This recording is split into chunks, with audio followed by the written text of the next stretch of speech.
What if you could buy thousands of acres of the most beautiful land imaginable, with rolling hills and dramatic mountains, lakes and rivers, thick forests, lush pastures? What would you do with the land? Maybe you would build a beautiful lakeside home, maybe a fishing cabin along the river, or maybe you would sell some of it, make a nice profit. Well, there is just such a piece of land for sale in New Hampshire, and your answer to what you would do with it is exactly why residents there are so worried. It has some of the greatest ponds and lakes and wetlands and rivers and streams, and particularly along those waterways, they would be ideal for second homes. For years, the company, International Paper, has owned this northern New Hampshire property, but IP recently acquired another company and needed to sell this land to ease its debt load. For as long as anyone can remember, IP has allowed free and complete public access to its land, never charged a usage fee, never posted a keep out sign. And this has been a pretty nice arrangement for locals. And when IP announced it was going to sell, people here realized just how much they had to lose. It's crucial to maintain public access to the land. The IP land is 171,500 acres, stretching from the Canadian border to around West Stewartstown. It's the largest single piece of privately owned land in New Hampshire. It makes up about 4% of the entire state. And this land is teeming with wildlife and beauty. It contains 840 miles of streams and brooks, and is home to 54 rare plants and 13 rare and endangered animals. A swath of this land is also called Moose Alley for obvious reasons. The corridor along Route 3, the major north-south highway, contains the highest concentration of moose in New Hampshire, perhaps all of New England. It's important to bear, it's important to deer, it's really important to a lot of songbirds. And it's a big, vast, open area of forest, and, you know, that's getting to be more and more rare. The IP land also encompasses the 4 lakes that form the headwaters of both the Connecticut and Androscoggin rivers.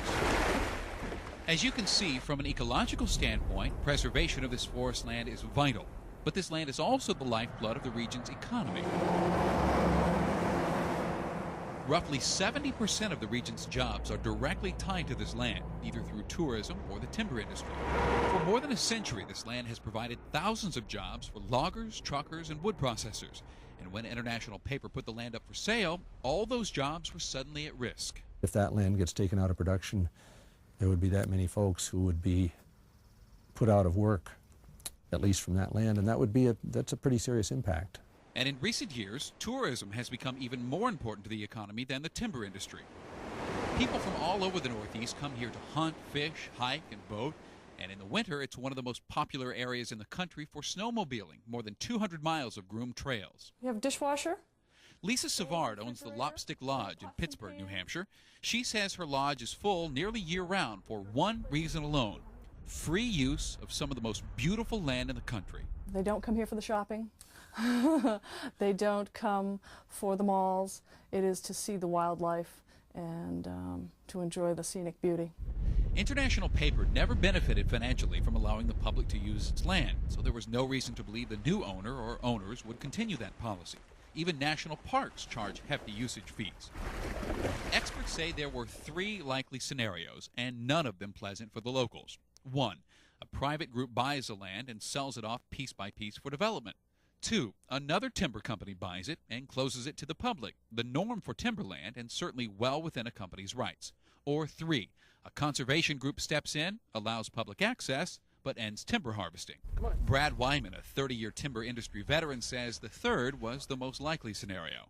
I don't think there was anybody in the market to buy this land for timberland. So, you know, if it hadn't been for this, I think it would have been a slam dunk. It would have been taken out of production. But as Wyman indicates, a fourth and unexpected scenario for the land has emerged. Details on that in Part 2. In northern New Hampshire, Shannon Ogden, NECN.